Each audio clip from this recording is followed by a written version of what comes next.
डर गया था मैं तो।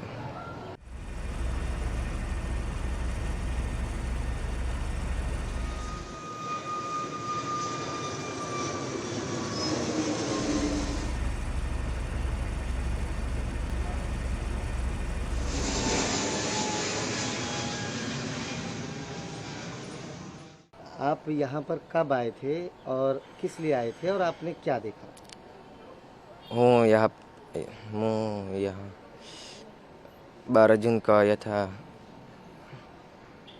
અને મને વિમાન જોયું પાસથી તો મને એવું લાગ્યું કે આ પાસથી જાય છે તો વિડીયો ઉતારું તો મારે દોસ્તને બતાવી એટલા માટે મેં વિડીયો ઉતાર્યો તો વિમાન જતું હતું તો એરપોર્ટ છે તો એરપોર્ટ પર ઉતરે છે એવું લાગ્યું હતું મને.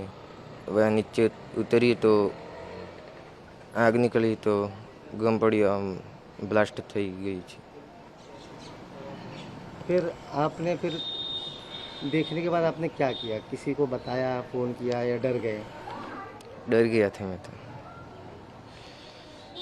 और मारी बहन ने बताई थी. तो आपने पापा को फ़ोन किया, बताया चीज़ें ऐसा हुआ? हाँ बताया था.